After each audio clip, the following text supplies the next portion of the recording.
Alrighty, welcome to the craziest Japanese games. Showcase of some of Japan's wildest games. Created by me, Jacksonville.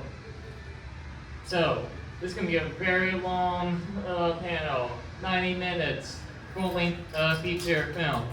So, let me discuss some rules first. Here's how it's going to work. I will briefly go over a creator, / artist, / game developer, then showcase the weirdest game on the resume. But there will be some rules to this. Nothing major. The first is that one game per creator, no franchises, which include the likes of Parodius or the Chronicle series, mainly because I want to focus on solo games rather than ones that span more than 4 installments. Also, don't expect to see many well-known games, which include the likes of Yume Nikki or Hotel for Boyfriend. Well, if they're weird, no question about that, I just want to introduce new stuff to y'all, you know? And before we begin, I just want to say a big shout out to the panelist group, Vitamin H, who used to do business around Texas. I want to say they've since moved to Pennsylvania. Anyway, their panels are awesome. They're way better than mine. During my first AnimeCon, Ushicon 2015, 10 years ago, I feel old, I went to their What the Film panel about weird Japanese movies. And asked why I would want to make a panel similar to that one. So even though I'm totally copying the structure for the most part, just know that I do it in the name of love. Now we got all this out of the way. You guys ready to see some weird fucking shit? Yeah. Alrighty. Let's start this panel off with a bang as we tackle our biggest named first subject, Takeshi Kitano.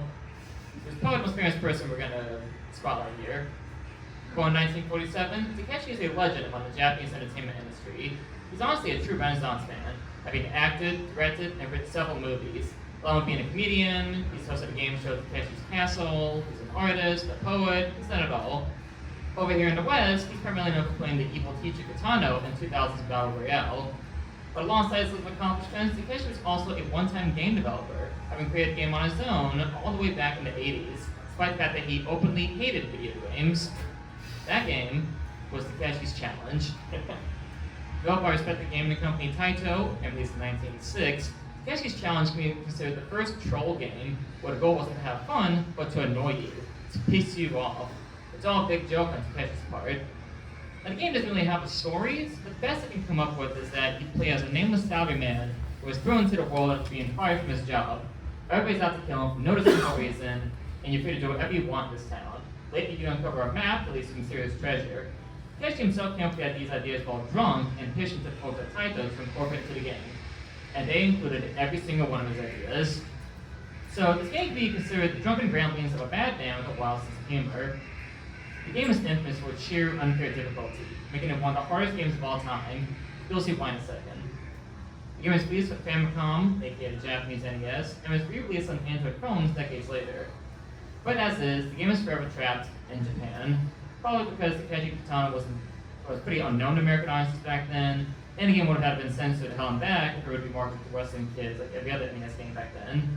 That said, there does exist an English translation online if you're curious. But I've been talking too long, let's get into the game. Takeshi's Challenge is the kind of game we can go over and punch a password guy to get the game over before we can even press the start button. And it doesn't get any better from there. Huh. Now on the surface, the game seems simple enough.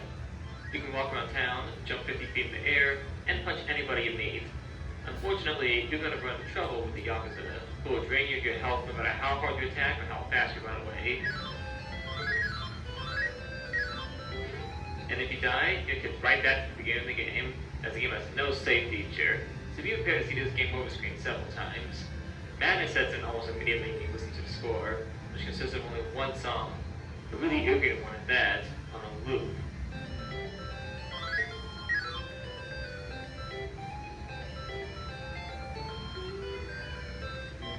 Takeshi's Challenge is a bizarre game, and not only its unfair difficulty, but also its progression.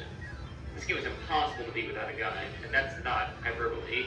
Because the game is so open, and you're allowed to do whatever you want, you won't realize that you have to follow a very specific list of requirements to just progress, and this is one of the most ass-backwards form of progression I've seen in the game. The game's ultimately more focused on wasting your time in the craziest ways possible. The game is so cryptic that its own commercials gave big hints on how to beat it. No! So for those of you who don't know, in order to beat the game, you must Close your bank account, put $50,000, get drunk, divorce your wife before she and your kids beat you to death, quit your job and put the severance package, while uncovering a hidden stash of money, take handwriting lessons, learn how to speak the Chronicle language, purchase a ticket to the South Pacific, sing some very specific songs at a karaoke bar that requires you to speak to the Famicom second control microphone.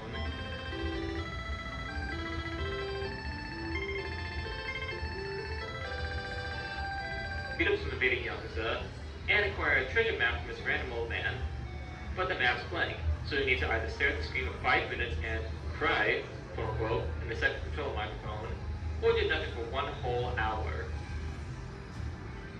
And if you fail, you have to sing those 3 songs all over again.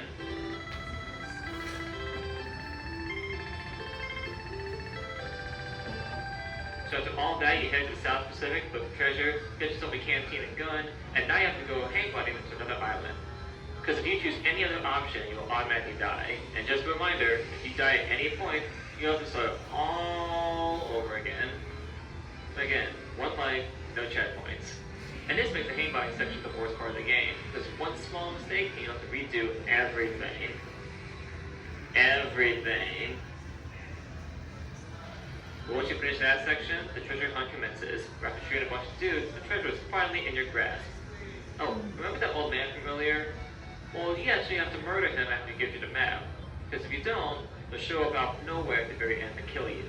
Which means, yep, you guessed it, back to the beginning. Have fun making it all the way back. And once you've actually obtained the treasure, you get this.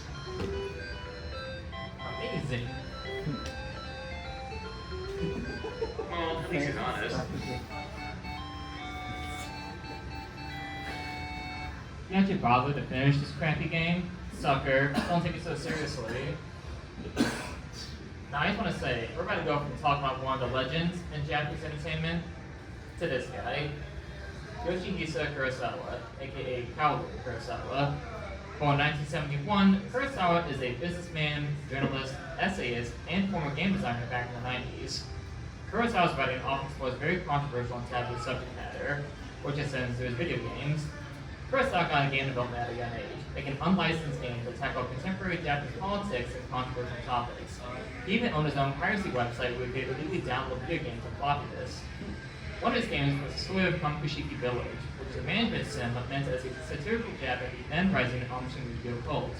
But his true magnum opus, and the game we're about to discuss, came in the form of Hong Kong 97. In 1975, Hong Kong 97 was developed and polished by Kurosawa's company Happy Soft as an unlicensed game for the Super Famicom. The reason for this? The game came about from Kurosawa being fed up with Nintendo's strict guidelines and monopoly of the Japanese gaming industry that hurt independent developers like him. And when they sent a cease and desist letter to his piracy site, ordered it to be shut down, that's when things got personal. So as one giant middle finger toward the games industry, Kurosawa set out to make the worst game he could, filling it with political commentary, controversial imagery, and the worst gameplay you can imagine. The game itself was made in a week. Kurosawa wrote the game's entire story and collected all the game's assets within a single day. And he got an anonymous friend who worked at Squaresoft to handle programming. The game is available only on Kurosawa's piracy website as a download, while physical copies come on floppy disks that can only be played on private hardware. Now, Kurosawa didn't expect much of this game. He just hoped that everybody would forget about it and it would fade away into obscurity. And indeed it did. Until 2014, when the Angry Video Game Nerd covered the game in an episode, thus spreading word of the game's infamy that continues to this day. So if you're curious about playing this game, the ROM of it is available online. But would you want to, is the question.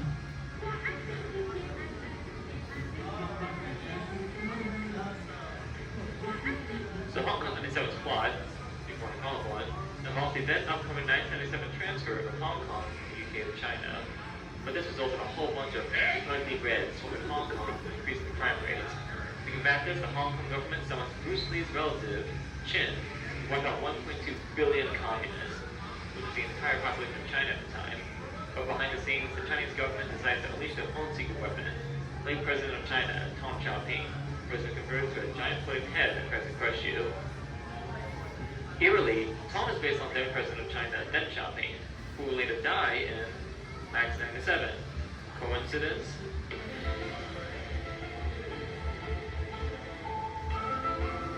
The entire plot dump is supposed to start the gameplay, which is a top-down shooter where you avoid bullets and targets, and cards to try to shoot down every comet that crosses your path. For some reason, crazy monsters about it. As the chance bullets are so epic that they rid his opponents from existence. But the problem is that you die in one hit, and when that happens, you start all the way back to the beginning. And I do mean the beginning.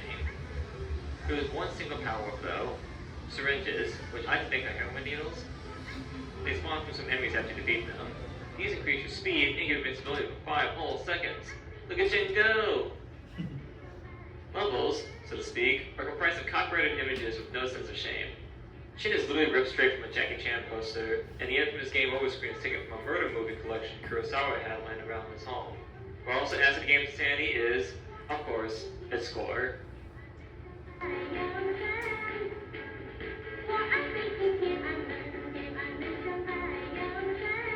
Though I say score in air quotes, the game's one and only music track consists of a 6-second loop of the famous Chinese children's song, I Love Beijing Tiananmen. The reason for the song's short length is due to memory limitations on the floppy disk. Aside from that, there's zero sound effects and the game never ends. Tom's giant floating head can be considered a boss fight, again air quotes, but once he's dealt with, the game resumes as normal with no ending in sight. Kurosawa set out to make the craziest troll game he could, and it's safe to say, he succeeded.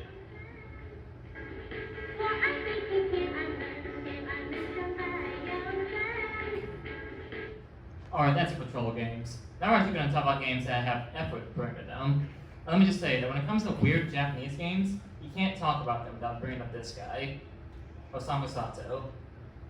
Born in 1960, Osamu Sato was an artist and musician known for his very surreal style. He's still active and posts regularly on Instagram if you're curious about his work. But Sato is more well known for being a game designer back in the 90s, though he would retire at the end of the decade to focus more on music and art. Let's just say that like his art, Sato's games got a bit weird. While Sato is best known for his PlayStation 1 classic LSD Dream Emulator, there's another one of his games that's just as crazy as that one in my opinion. That game being Eastern Mind, The Lost Souls of Tone Now. Released in 1994, the game is developed by Sato's studio Outside Directors Company for Macintosh and PC. Unfortunately, due to poor sales, the game has never been re-released on digital stores, and physical copies command insane prices online. The only way to play it now is by downloading the ROM from various sites, which sucks because it was Sato's only game to get an official English release. All of his other games afterward will be trapped in Japan. That includes the game's sequel, Chu-Tane, which is so obscure that Sato himself didn't even have a copy. To put it this way, the sequel came out in 1995, a physical copy was found in 2013, and an English fan translation was released in 2020. But I digress.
You play as a man named Bryn, whose soul was stolen by the legendary island Toonami, which is this giant living head floating in space.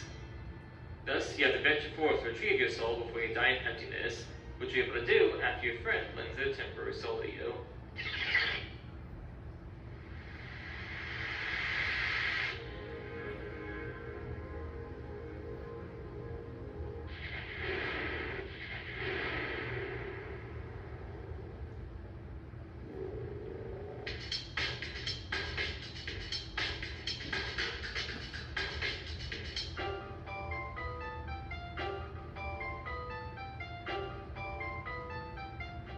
After you grow accustomed to the game's setting and lore by reading this incredibly lengthy guidebook, you explore the island's insides, only to be burnt to death.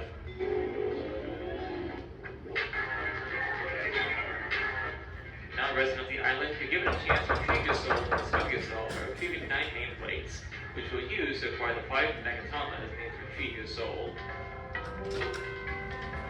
To earn a nameplate, you have to live out 9 different lives, each ending when you die, then reincarnating into your new life with the help of the Tree of Life.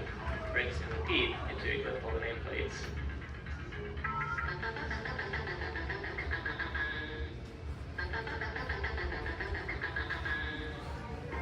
Gameplay-wise, it's a lot like the game Myst. The game mainly revolves around you clicking from one background to the next and using an item to the appropriate location. But you're not here for the gameplay, you're here for the experience. The game's all about the characters you come across. The residents of Toonami give off strange vibes with their bizarre designs and unique quirks.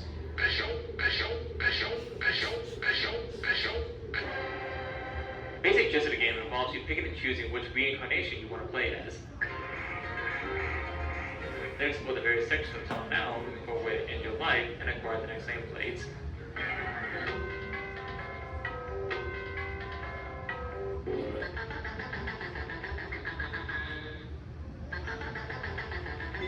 If you know what you're doing, reincarnations can last from 15 minutes to 1 minute. Hell, one lasts less than half a second. Rip. Some of them just get plain weird.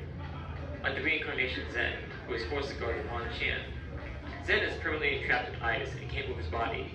All you can do is look around while Zen complains about his current condition. After a few minutes of clicking aside the screen, you're simply crushed by a giant boot, which belongs to yourself, from the past. Don't think about it too hard.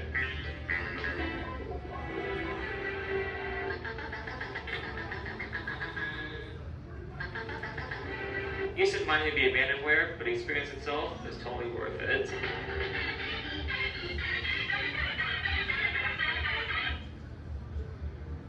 So our next on tour is Akira Sato. So I'm sure all of you are like, who? And yeah, that's fair. Sato is a co-founder for the game company Zoom Inc. Under Zoom, Sato has produced a few relatively unknown titles like Zero Divide and Flag the Flag, you know, those classics. The company would operate from the late 80s up until its closure sometime in the early 2000s. And Sato himself hasn't been involved in any game development since Zoom's disbandment, secretly retiring from the industry for good. But speaking of Zoom, let's talk about one of their most well-known games, because even an obscure company like Zoom produced some bangers, with Sato masterminding the game for the company's magnum opus, that being the one and only Mr. Mosquito. Released in 2002 and developed by the aforementioned Zoom Inc., Mr. Mosquito was published by Eidos for the PlayStation 2. The game, the closest we'll get to a mosquito simulator, if you're curious about playing one of those, was given a worldwide release. It sadly didn't sell well as Eidos hoped, which meant that the game's sequel, Ka 2 Let's Go Hawaii, never saw a release outside Japan. Also, be warned, this game contains explicit itchiness.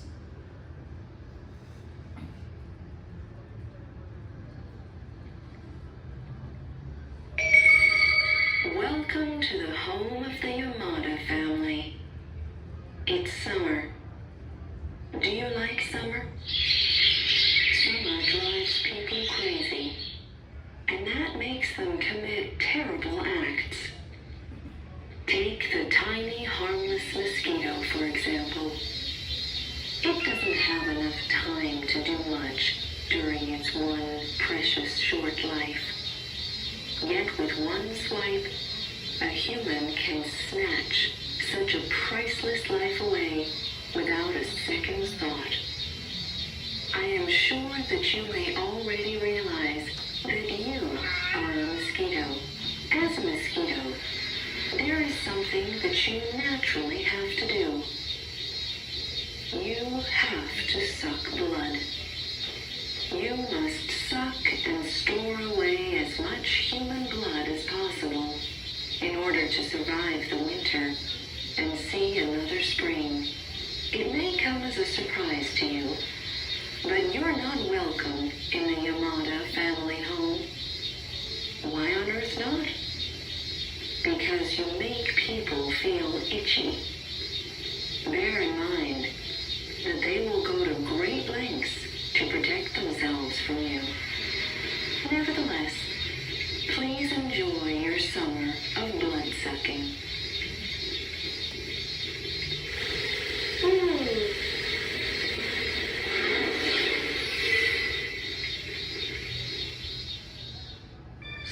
this Mosquito is to, well, suck blood, of course. Each level feels kind of like Star Fox, or the Star Wars Rogue Squadron games. You're thrown into these self-contained areas, and you have to fly around them to achieve your goals. You can explore the levels to collect goodies, like heart brains that expand your health meter for every 50 you collect, and hidden X-tanks that provide bonuses when you fill them up with blood. But the main prize is the Yamato family's blood, of course. Each family member has a certain amount of body parts you have to suck their blood from. But they're not going to give up their blood that easily.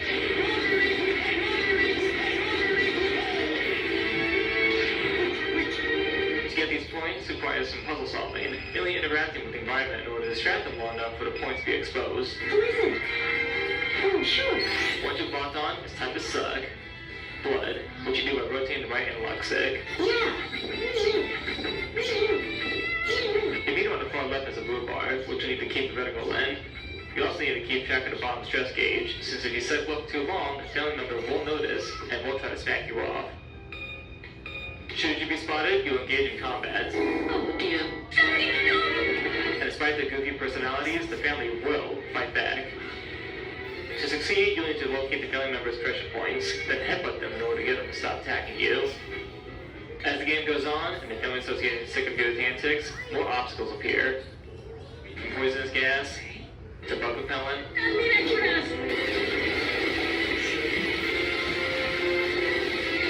mosquito coils, the family will go through great lengths to take down this one singular insect. What's a mosquito to do? Oh, that's right. Keep sucking, and sucking, and sucking. Blood, of course. You guys like Saga? Yeah. Because we're going to take a gander at one of their auteurs, one I'm not sure many have heard of, and that's Tetsu Okano, aka Tezuka. Okano was a developer at Sega's former studio, Hitmaker, who are well known for creating arcade games like Sega Sonic the Hedgehog and the Crazy Taxi series. A self-proclaimed Sega fan, Okano himself would be involved in games like Astro Boy and Mega Factor, alongside Gunstar Superheroes. Now, both games aren't very well known, but are considered cult classics for their unique styles and fun gameplay. Sadly, Okano's career at Sega ended after his last game, Thunder Force 6, garnered extremely negative reviews from Japanese fans of the franchise that ended up killing the series. He would leave Sega afterwards to start his own company, Kuga Inc. in 2014, which is still around to this day. But before all that, Okano created one of Sega's wildest games, and one very few have heard of. Now, that game was Sega Gaga. Released in 2001 as an exclusive to Sega's Dreamcast, the game was developed by Okano at Hitmaker and published by Sega itself. The game, a self-described Sega simulator, is primarily a parody of the real-life battle between the Dreamcast and Sony's PlayStation 2, which dominated console wars, to the point where Sega had to admit defeat and give up on console production. As such, the game never got a worldwide release, being confined to its home country. But the game's production history is just as crazy as the game itself. So the Sega Gaga was developed in secret for 2 years with a very small budget. After we pitched a Sega multiple times, the game was given a green light. But the post-production proved to be a trip as well. The game's entire marketing budget was $200. Not $200,000, $200. Okano spent half that money on a wrestling mask, which then went to local game stores to drum publicity for the game, which he had to get a newspaper ad for it. The game itself can be seen as the Dreamcast swan song, as it was one of the last games for the console, and a fitting send to Sega as a console manufacturer. And if you think about playing the game for yourself, good luck. There have been multiple attempts by fans to translate the game in English, but progress for all have been insanely slow. That said, Okano himself is very supportive of a potential fan translation when one eventually comes out.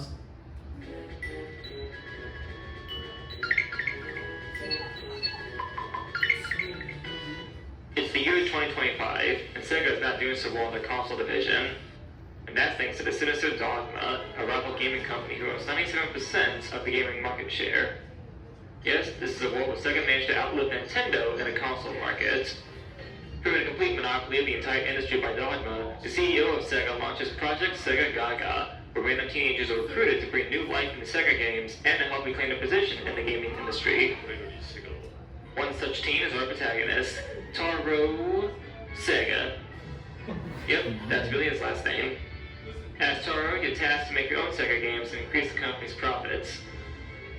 The game is a self-described Sega simulator. We have 3 in-game years to increase Sega's bottom line by making games that will sell well. and you'll need a good team of developers who want to bring these games to life. Sega Gaga has two types of games. Firstly, it's an RPG, which even the game itself acknowledges. So the deal is, Sega's in-house game divisions are located in the company's basement, and because the employees have been dealing with things like crunch time and starvation for over 20 years straight, they've all gone crazy from the stress, to the point where they've changed into abnormal monsters. So it's up to you to fight back. But you don't fight with fists, you fight with words. You have to verbally whip your developers into shape by hurling insults at them in order to get them back to normal. Just like real life. You encounter all kinds of developer monsters in your travels, each one sporting a unique appearance. But don't lose your health because, well, you don't die, but you lose a month of development time, which is really detrimental for this game. And this all leads to the second gameplay style, which is that of a business simulator. See, once you've brought the game developers back to reality, you have the chance to recruit them by engaging in a fast-paced trivia game with them. You'll need the directors and designers to make the games and increase Sega's percentage in the gaming market share, and that even includes forming a good marketing team.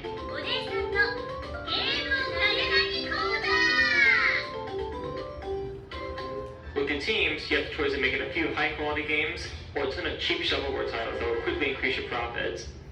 The game itself shows the struggle between making games as an art form and making games as a business, with the player having to decide which is more important to keep the company alive. It's all kind of like a precursor to Game Dev Tycoon. But if you're here expecting some Sega love, you've come to the right place. Almost every single Sega franchise at this point in time is referenced here, especially at the end, where Dogma launches an attack, and it's up to literally everybody to stop them. Literally everybody. Even Sega's first mascot, Alex Kidd, gives some pathos in a scene about how Sega's neglected him over the years because they made Sonic their new mascot. Final level even has Taro piloting a thinly veiled reference to the Sega R360 arcade machine to fly in space. We're going to a sudden shrub section have to fight a giant Sega Genesis that continuously transforms into every Sega console that came after, even a 32X add-on. Sega Gaga might have been one of the last games on the Sega Dreamcast, and was originally made as a hopeful outcome for Sega by a bunch of developers who saw the ship sinking from miles away. But to give credit to Sega, no other company has ever released a game quite like this. Want to listen to some tunes? So we're going to talk about our next creator, who's a musician, Kenichi Shigeto, aka Ken1. It's a Japanese pun. Kenichi is a member of the rock band Date of Birth, which formed in 1985. Well, I say he was a member, he was actually the tech guy. He had a knack for computers, serving as the band's graphic artist, sound mixer, and visual designer. Using his talents, Kenichi created the band's mascot, Dog, aka Dog-kun, this little guy right here. So Dog's an alien named after the band's initials. He made his debut in the band's 1979 concept album, Planet Dog, which was also the band's final album. Anyway, the album was a multimedia experience that spanned, among other things, its own video game. And wouldn't you know it, Kenichi was also starting to get into game design. And with his skill in games, Kenichi used what Brain does, Planet Dog, which was released in 1999, the same year as the album. It was developed by Microvision, published by Hudson, and released for the PlayStation 1. Like I mentioned earlier, the game is based on Date of Birth's concept album of the same name, and as such, the game was never left Japan, probably due to the band's obscurity throughout the rest of the world. But how exactly can one make a game based on a concept album? Well, let's find out. One day, Christmas Eve 1999 to be exact, Dog is out in space when he's suddenly kidnapped by a scientist named Dr. X, who plans to use his memories for his experiments. He needs somebody to enter his mind. X picks you, yes, you, one of his lab assistants, to be that somebody. Upon entering the spaceman's mind and crash landing on planet Dog, you dress as Dog and begin your exploration.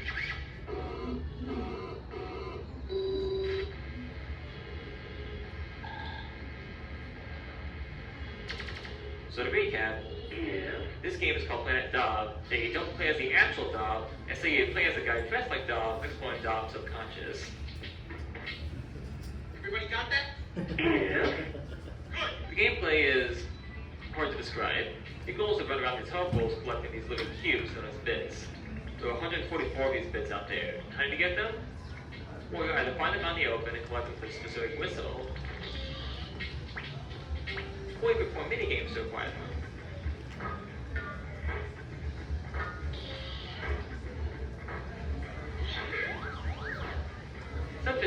collecting items and using them to get to certain areas, or changing with other characters.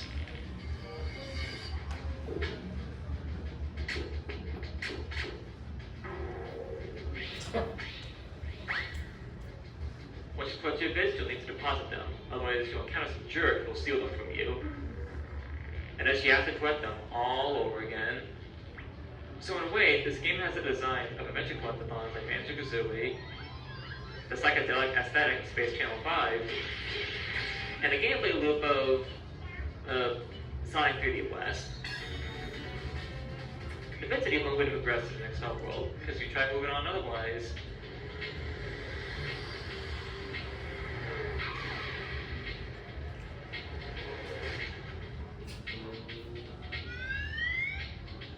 once you're ready to move on to the next area, you need to complete a job in order to progress.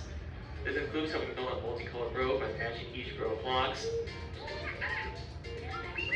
literally surfing the web,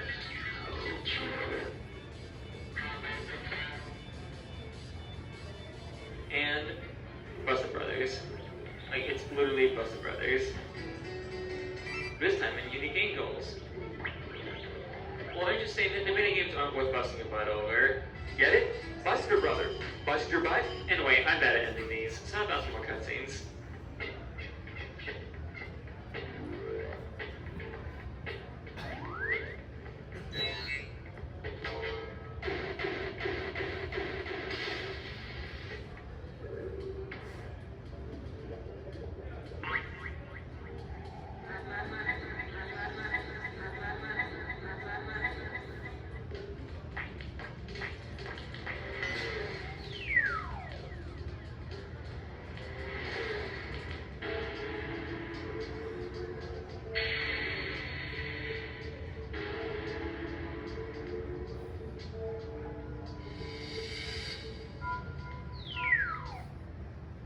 Alright, let's continue into the realm of obscurity with our next auteur, Timotsu Sato. Sato is primarily a programmer, who has worked with a selection of studios, but has also had hands written several titles of various genres, from horror games to a train simulator, but he's also had hands written a very unique puzzle game, No One Can Stop Mr. Domino. Mr. Domino was released in 1998 and was developed by Arcade, who are known for their 8-Train Simulator series, and is still around to this day. Over here in America, the game was published by Acclaim. The game doesn't really have a plot, it's just Mr. Domino doing what he does best, being a domino, which I'll show you in a few seconds. And the game is released only on PlayStation 1.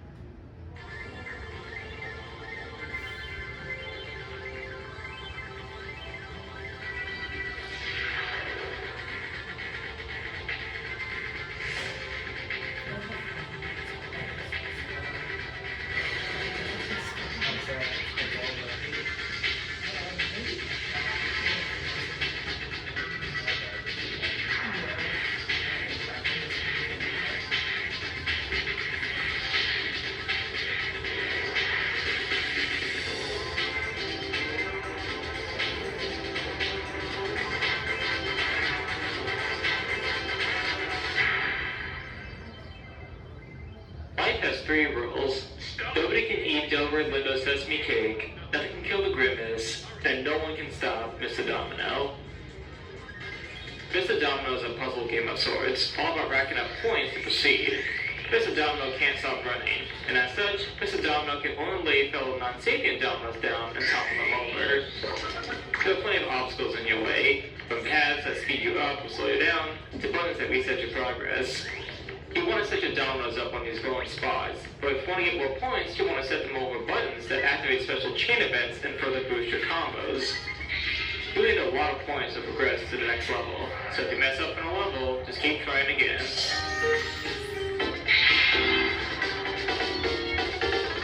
After all, nothing can stop Mr. Domino.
Now, when it comes to weird games, there's usually two developers that come to mind: Osamu Sato and this guy right here, Suda51, sitting on his majestic throne.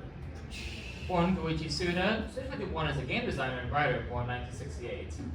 He's basically a cross between David Lynch and Quentin Tarantino, since his games often combine high-octane, crazy action with very surreal storytelling filled with symbolism, over-the-top comedy, and thematic depth, all with a very punk rock looking feel of them. Suda's been making games since the 90s, and while his resume is very unique, he's primarily known for the No More Heroes franchise, along with Fly Pop Chainsaw, his best-selling game. Before these two came out, Suda managed to crank out what fans consider his magnum opus, and his weirdest game to date, Killer 7. Released in 2005, the game was developed by Suda's own company, Grasshopper Manufacture, and published by Capcom. The game itself involves the titular Killer 7, aka the Smith Syndicate, a group of government-backed assassins who are the seven split personalities of a frail old man, as they fight up against the evil terrorist group known as Heaven Smile. Their battle will entail the uncovering of several government conspiracies, comic book assassins, Afro cult leaders, and luchadors. The game was initially released on the Nintendo GameCube. It got a pretty bad PS2 port, but it was re-released on PC many years later to better reception.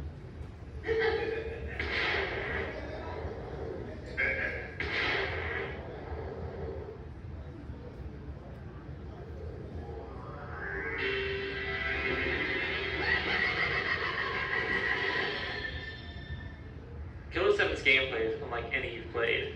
For one thing, you move by holding down a button. Not the control stick, a button.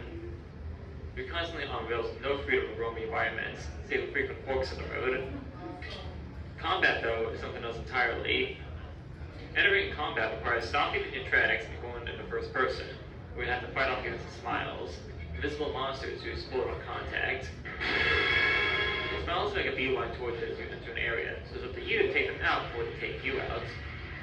While you're in first person mode, you can't move, but in this mode, you can use your vision to uncover the Smiles and take them down.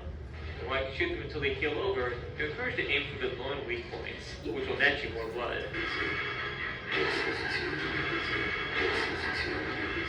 Blood in this game is a currency that can be used to either heal you, or be donated to a bank and converted into serum, which can be spent on upgrades that let you pass reload times and different moves. But the game isn't just combat, it's also puzzle solving. Puzzles can range from using special elemental rings to interact with certain parts of the environment, to basic stuff like turning switches from on to off, and vice versa. But the main draw of the game is the ability to play as all 7 members of the Smiths, who all have their own unique weapons and abilities. For instance, Kaede can pick locks, Mads can use his grenade launchers to destroy breakable walls, and Kaede can do this.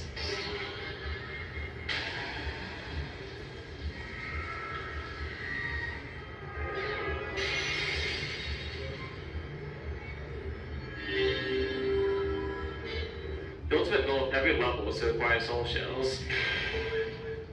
These can be used to get through the toll, which you need to do in order to get to your target and finish the level. So to summarize, the gameplay is 1 part survival horror, 1 part rail shooter, 1 part adventure game, 1 part action game, 1 part first person shooter, and 1 part RPG. So that's how the game works. As for the plot, well... Would you like to join me for a game of Russian roulette? If you win, I'll let you in on a little secret. How to hit on women with 100% success. If you lose, then I want you to kill the president.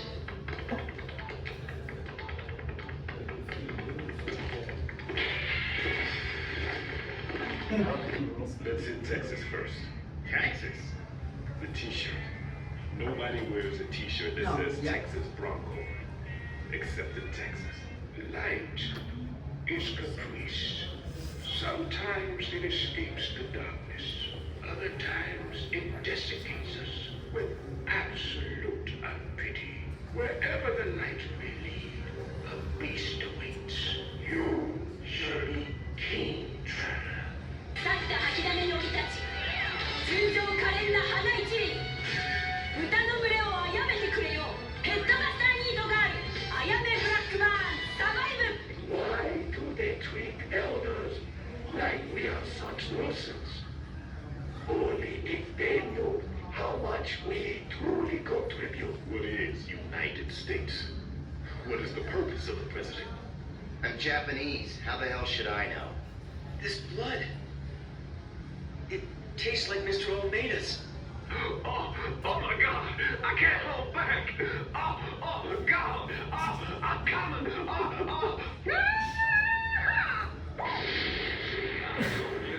This is real. Who wants more art house games? Yeah. Next up, we got Tomomi Sakuba. This is the best photo I can get of him. Well, in 1959, Sakuba is primarily a surreal horror artist whose works feel like a combination of H.R. Giger and Salvador Dali, as in they're very off-putting, very mechanical, and very sexual in design, but in a way that makes you uncomfortable. Basically not safe for work. But Sakuba was, at some point, a one-time game developer who worked on his dream project, then retired from the industry immediately after its release.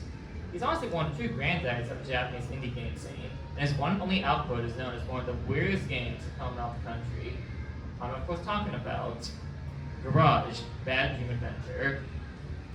Released in 1979, Garage is a horror adventure game developed by Kinotrope, with Sakuba work on the game's story, art direction, and even programming. The plot of the game, as best as I can sum up, involves you playing as Game, a man who has been placed inside a virtual world known as Garage, which is inhabited by living, breathing, biomechanical machines.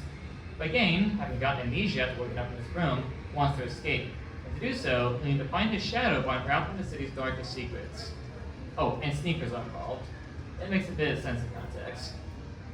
Garage, however, is well known on the internet for being a quote-unquote lost game. To make this quick, Garage's initial release saw only 3,000 copies printed due to the publisher running out of money. It never saw a release outside Japan, and copies proved hard to find. The game got noticed in the West on 4chan's V-board, and efforts were made to find a copy. And after many years of searching, a bunch of people came together in 2014 to purchase one on a Yahoo auction site.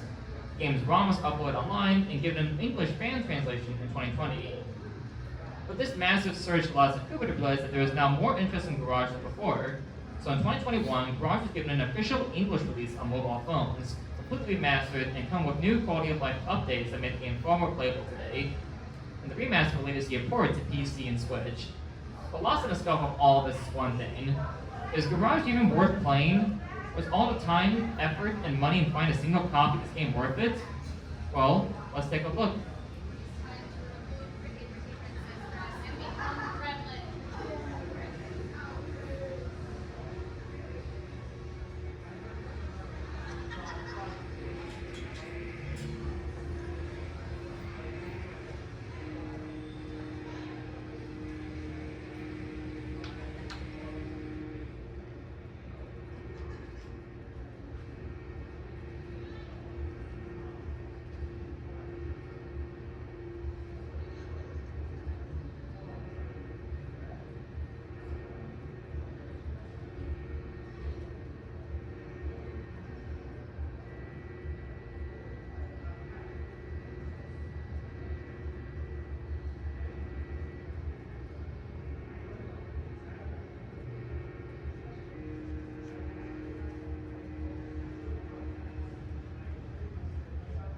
Garage is a special kind of game, where there's really nothing else like it.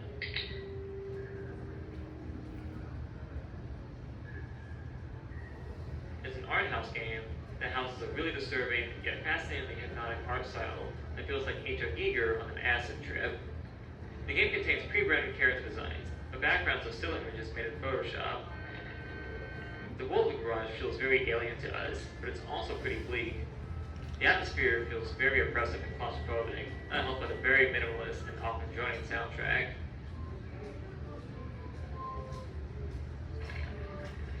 Gameplay-wise, Garage is for the most part a point-and-click adventure game. You're literally on rails, so you have to click which direction you want to go and what items to collect. It does follow that 90s adventure game logic of having to talk to everybody in order to know what to do next, but it allows you to get to know about and care for the residents of Garage, who, despite their uncanny valley looks, have pretty chill personalities and quirks. However, the game's biggest challenge is your ego and feel meters. Both are slowly depleting throughout the course of the game, and it's up to you to constantly replenish them. Refilling ego requires you to go to the ego clinic, where you can either fuel yourself by going to a pod or by going on a carousel.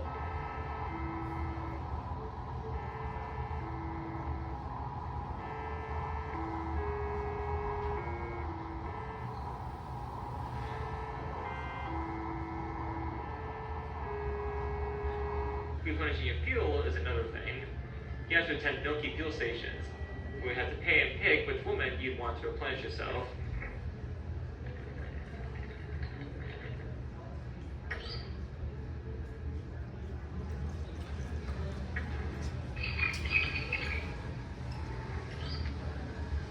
But replenishing your meters requires money in the form of stamps. In the city of Garage, stamps are king. But to get stamps, you'll need to partake in Garage's other major gameplay mechanic, fishing.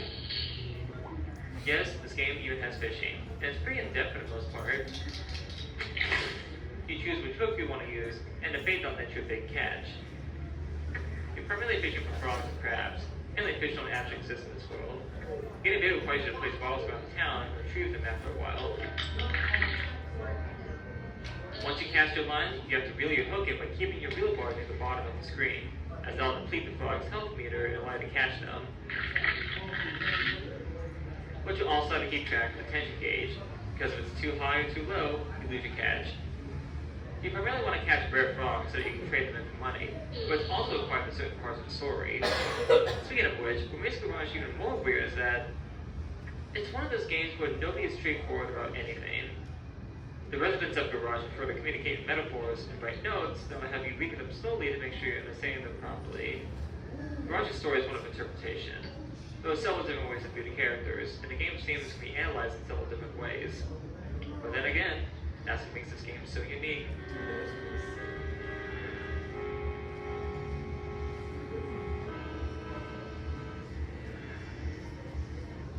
You might be sure you got some pretty creepy stuff, so let's take a breather and get wacky. With help from Shinya Satake. Satake is a rather eccentric producer at Namco Bandai, who are going to be involved in quite a bit of their games, like a whole bunch of Kamen Rider fighting games and Gundam Evolution. He's actually been involved in the production of a lot of licensed games lately, more so than ever. However, before all that, Satake had the right to produce one game, a very unique one at Namco that was inspired by Satake's childhood of sitting in the back of his classrooms. I'm talking about the great and mighty Muscle March. Muscle March was developed and published by Namco Bandai and released in 2010. It was initially supposed to be an arcade game involving dual joysticks, but was cancelled being too similar to another arcade game at the time. However, the concept was so intriguing that the game was instead be ported to the Wii, specifically as a downloadable WiiWare game. How was Wii integral to its survival? Well, let's see.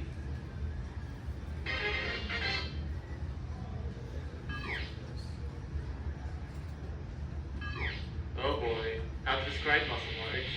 The premise is as such. One day, everything's going fine, but then a no-good son of a gun steals your precious protein powder, and as up to you, your fellow muscle bros to get it back. You can pick your muscle bro of choice, but they all play the same.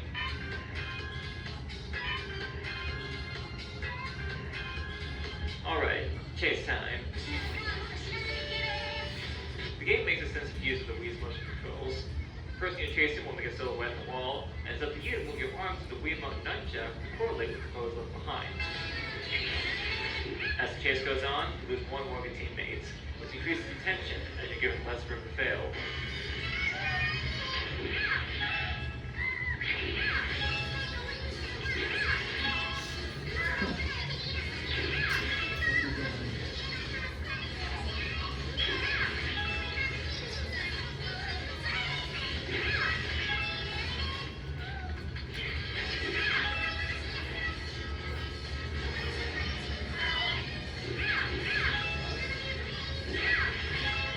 Once you reach your target, just shake that Wiimote nunchuck and boom!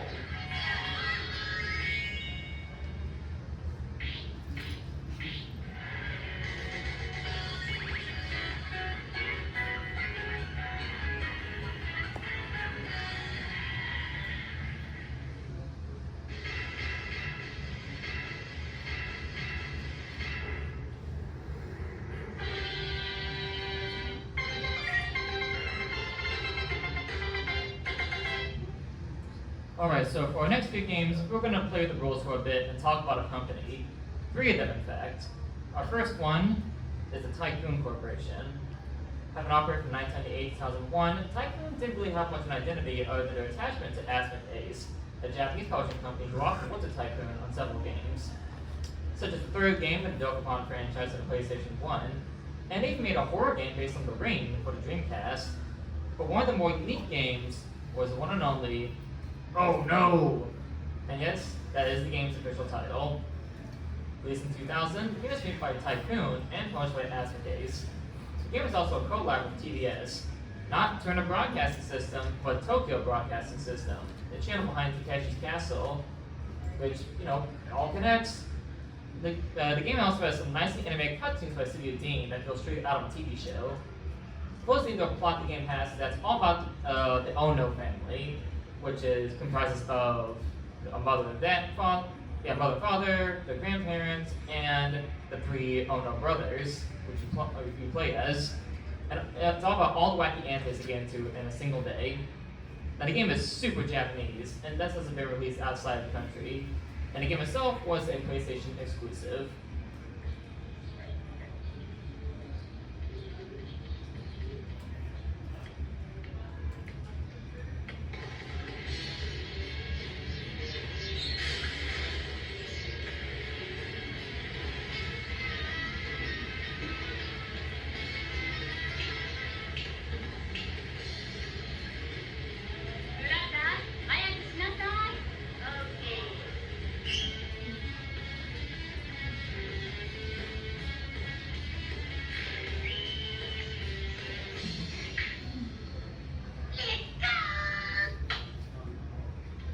Take Pepsi Man, make it a Saturday morning cartoon, and congratulations, you have the masterpiece known as Oh No! The game is an on-rails platformer. We have to control 2, sometimes 3 or 4, characters at once as you avoid obstacles like random strangers, oncoming traffic, and Vegas showgirls. Your health is slowly draining the entire time, and to restore it, you'll need to collect every burger you see. But not fish burgers. Apparently those are too icky. Once you reach the end, you'll be forced to compete in...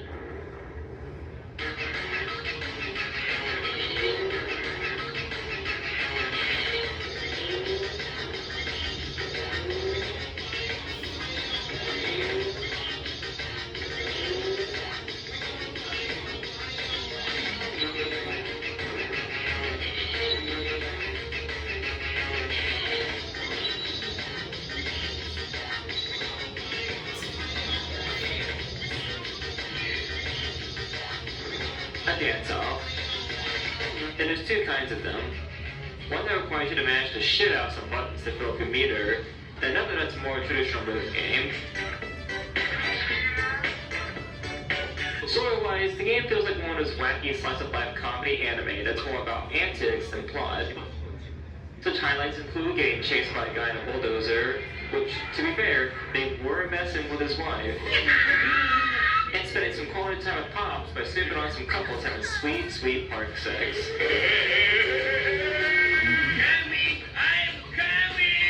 You know, just some nice family fun.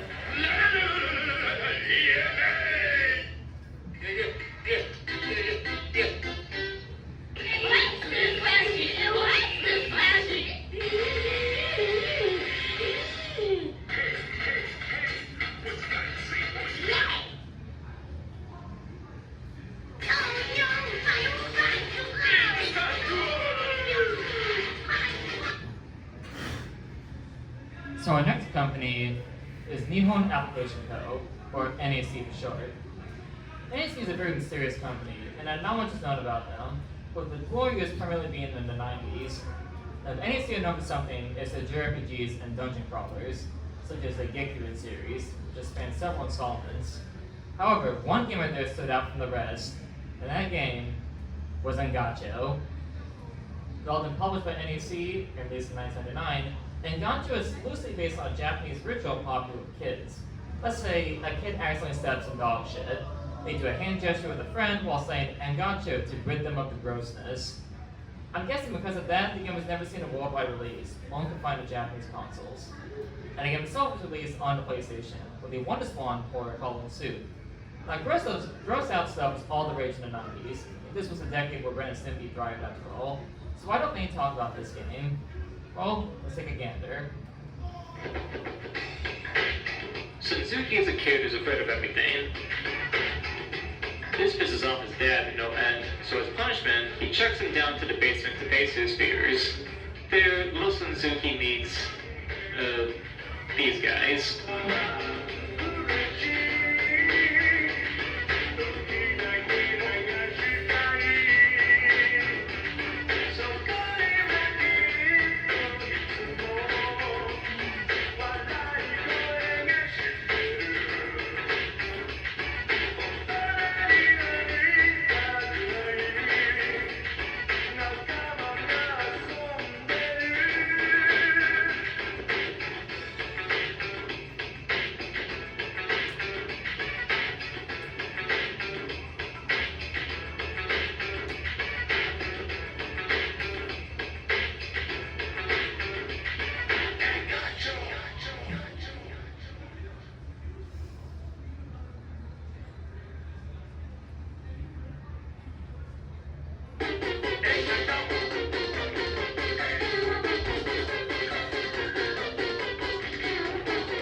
So think of this game like Binding of Isaac, but very Japanese, and even more gross, if that's possible.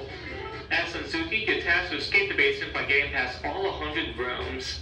5 worlds, 20 levels per. So Gacho plays like a typical puzzle game. You're given a certain amount of steps to escape every room, and every step you take, one of the Oops 5 will copy your movement in some way. Now whatever you do, don't make contact with any of the 5, otherwise...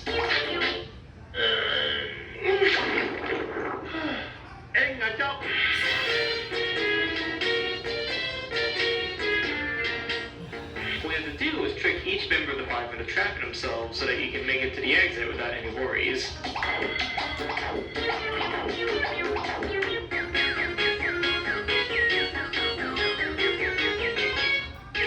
But even then, there are times where the game will just give up and spare you the gacha if you run out of spaces.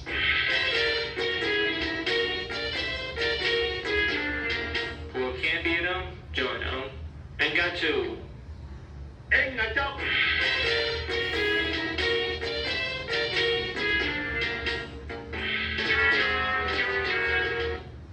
So the third and final company I want to showcase is more well-known in comparison, because they're Enix.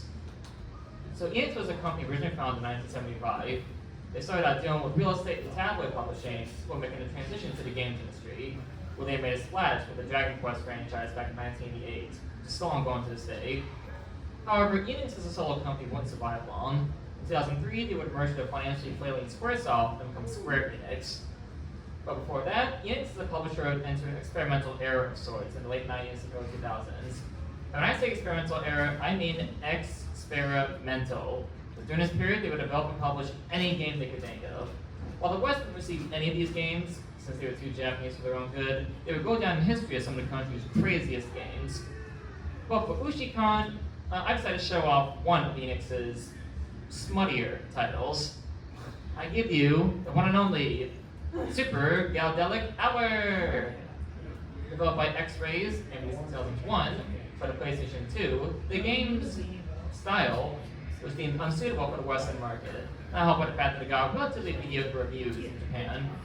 The Super Galdelic Hour itself is a party game where you play as 4 QTs, that's QT, who were previously stuffed animals that were hit with a radio wave that transformed them into busty young women.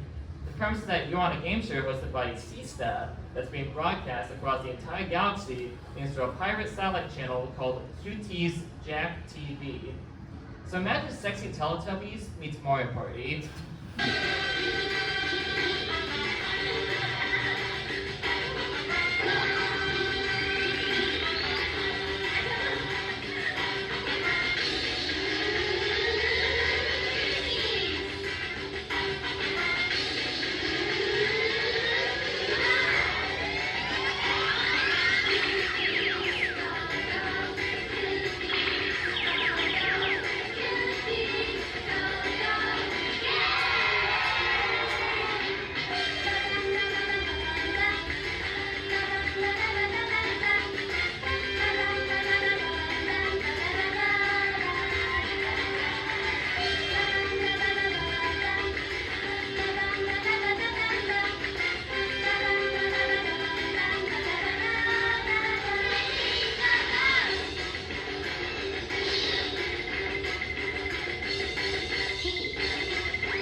super galvanic hour is a party game where you can pick your QT of choice, either Neko, Toko, Kuma, and Coco.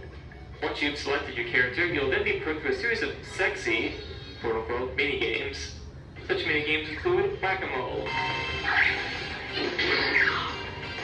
High Quick Draw,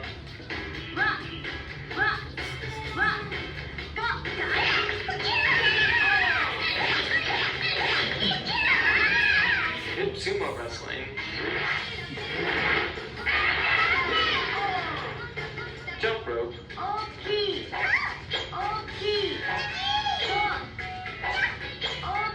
and many more.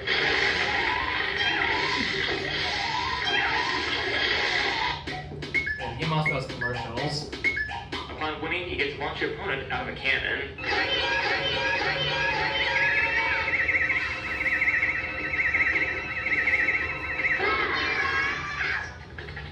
The more games you win, the more money you earn to purchase new costumes for characters, as well as unlock new minigames.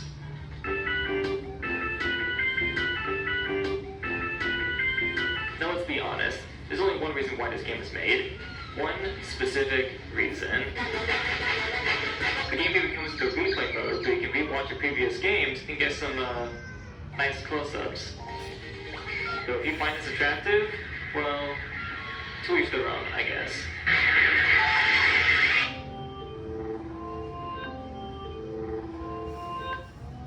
So let's not talk about this episode. Let's talk about our first female on tour at the panel, Tomoko Sasaki. Sasaki is a game composer who's primarily known for collaborations with Sega, having composed several other games such as the Knights of the Dreams franchise and Rysar. For Sonic fans, she's known for providing the voices of the Chow throughout the franchise. When it comes to game creation, she's had some standouts. She was one of the brains behind the concept of Space Channel 5, and she later created her one and only game, Roommania 203. Released in the year 2000, Roommania 203 can be described as a slice-of-life game based on old internet live streaming sites.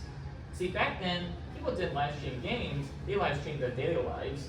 This was a big thing in Japan back in the late 90s, and Sasaki wanted to make a game inspired by that. The game was developed by Sega and released on the Dreamcast, though it later received a PS2 port in 2002. The game has never seen a Western release, most likely due to its very Japanese premise. But that stopped them from getting a sequel, New Roommania Polarization, 2003. But like its predecessor, it also hasn't left Japan. Roommania 203 is named after the room it's set in. Yes, everything in this game happens in this one room. You play as, well, it's not quite clear. Perhaps a deity or some spiritual presence, but you decide that you want to do something about a young man named Neji, a shut-in who rather spend his days trapped inside his apartment surfing old internet forums. It's up to you to take Neji outside of his comfort zone and help shake up his life by having him interact with new faces. The thing is, you can't contact Neji yourself, so the closest you can get is by getting him to notice something. Gameplay is a lot like Hey You Pikachu, minus that stupid microphone add-on. You have to fling basically mythical ping pong balls at something to get Neji's attention. Except you don't just throw them willy-nilly, you have to throw them in a rhythm in order to get his attention. Either way, it can be frustrating, since Neji often prefers to follow his own schedule than listen to you. Each day is timed, making it hard to try and steer Neji down the path you want to follow. Which leads me to the game's biggest mechanic, branching pathways. There's 4 story routes you can take Neji down depending on your actions in the first level. Maybe you want Neji to check out a different website, or have him try to find a girlfriend. What's cool is that you have the option to free roam Neji's place while he's asleep, allowing you to manipulate the environment to mess up his daily schedule, as well as snoop around for private information to get an idea of where to take Neji next. And the story routes themselves? Well, let's just say they can get kind of weird.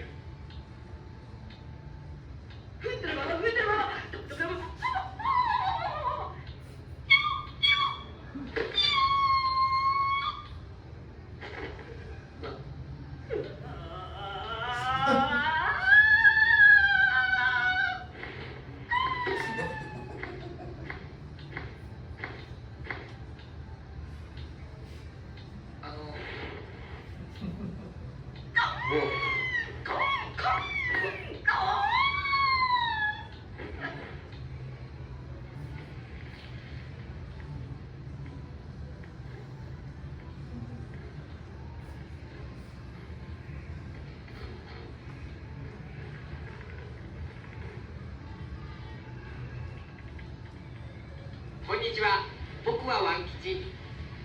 ネジ君の部屋に遊びに来たんだけど、いないみたいだから代わりに遊んでよ。今日はお友達と一緒なんだ。いや、ピョンタだよ。今日はいい天気だな。こんな日はお散歩に行こう。いや、ピョンタ、お散歩かい？あ、ワン吉。私昨日はごめんなさい。私勝手に誤解してたみたいで。レジさん？レジさん、どうしようどうしよう。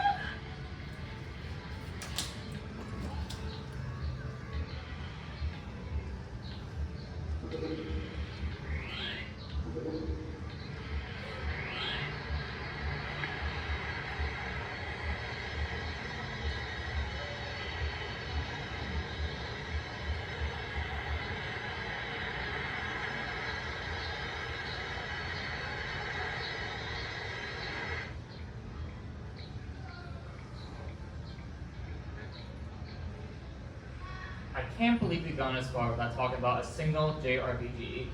Welcome first to our next creator, Shoji Masuda.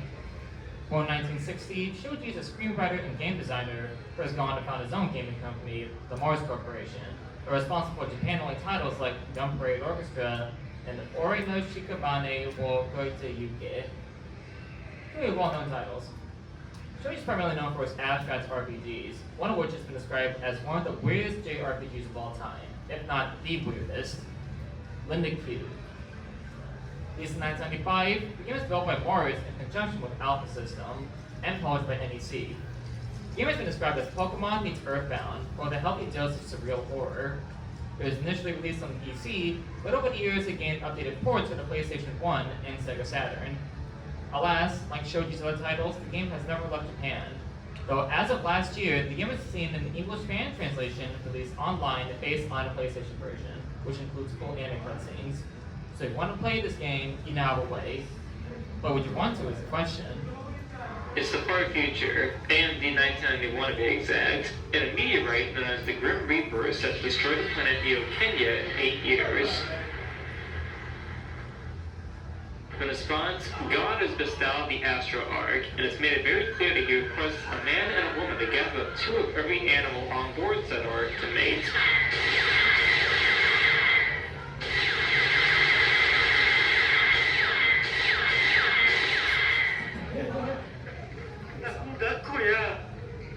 And thus, Linda Cubed.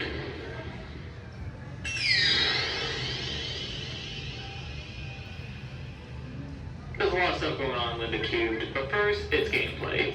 It looks like a typical 90s JRPG, filled with shops, people to talk to, and enemies to fight. There's a twist to this. You play as Ken Challenger, a loser who gets no respect from his peers, and in partnership with his childhood crush, Linda, to gather the animals needed for the arc. And Linda's a rather feisty one, to say the least. もうこのくらい避けられないの？相変わらずとろいわね。 To get the animals, requires you to encounter them on the battlefield and beat them in submission. Allow them to be registered on the arc. So if you think this game is just a typical JRPG of the era, think again. The game's abstractness comes from the story and dialogue. The latter constantly breaks the fourth wall any chance you can get, while the former is told in a very unique way. So here's the deal. Linda Cube is split in 3 separate timelines, each story scenario represented by Linda having a different relationship with Ken. And each one gets pretty strange. We're talking Ken having his own evil twin, Nick, clever or no, who not only has an army of Santa minions, but he's also about as trustworthy as Starscream. ねえ、ここからがマジックショーの本番だぜ、いいかい？ 1, 2, 3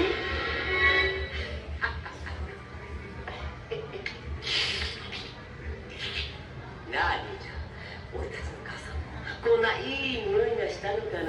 And another scenario even involves mutant bug assassin, led by a Hitler lookalike. シャチコでどうだどうだシャチコでどうだ Can't say I haven't really seen that before.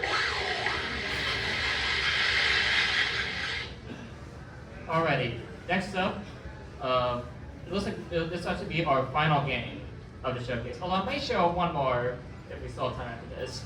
So let's end this panel with a bang, as we discuss our final creative figure, Screaming Mad George.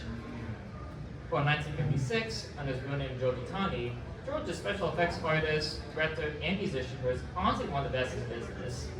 George is best known for his collaboration with producer Brian Usna on horror movies like Society, as well as co-directing the cheesiest live-action Geiger adaptation, and for his awesome work on other movies like Nightmare on Elm Street 4. And if you're a fan Slipknot, he actually created the mask for all the members.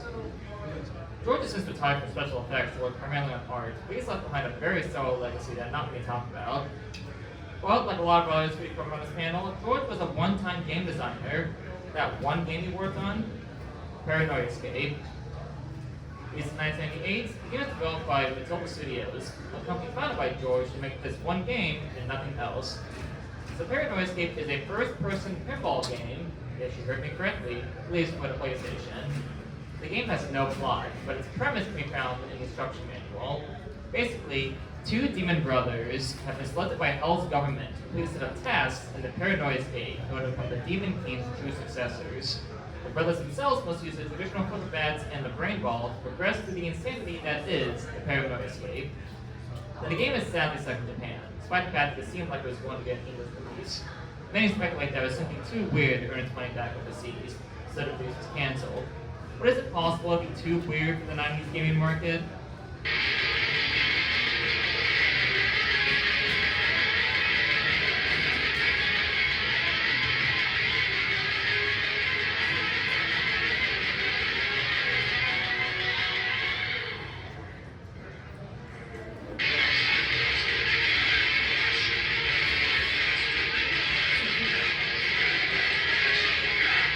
It's the more to make the game.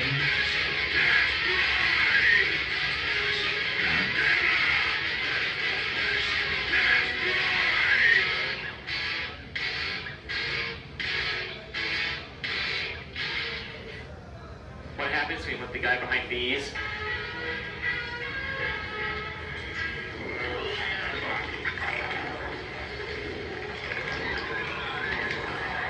I am a butthead.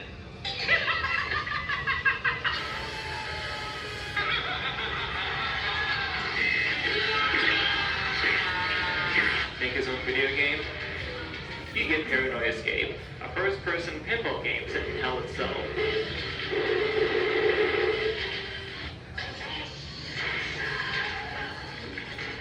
Each level has you go from point A to B, using your brain ball to bypass obstacles.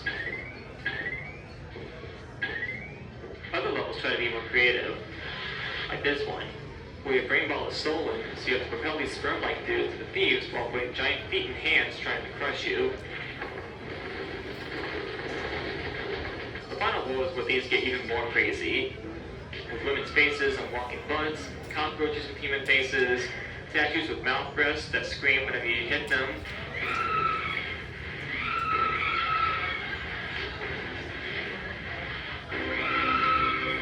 And whatever this is.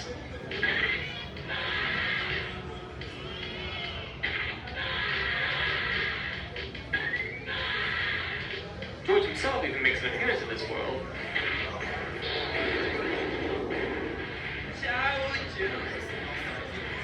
The game's final level, however, goes completely 180. You hit these elemental switches to create this mechanical baby doll that looks like something Sid from Toy Story would have made. You then control this doll and have to reunite these two spirits while avoiding zombies. Once that's done, the spirits fuse together and form God. And that's it. The game thanks you for playing through George's surreal world, and it promises a sequel that sadly never came. Now, Paranoia Escape isn't so much a game. It's very easy, takes about 30 minutes to beat, the story is non-existent, and there isn't much in the way of replayability. No, Paranoia Escape is more of an experience. A way for Screaming Mad George to showcase his own interactive art gallery of the morbid and macabre. A way to experience some of the strangest levels, textures, and designs in PlayStation 1's history. And it can all be found in Screaming Mad George's surreal world.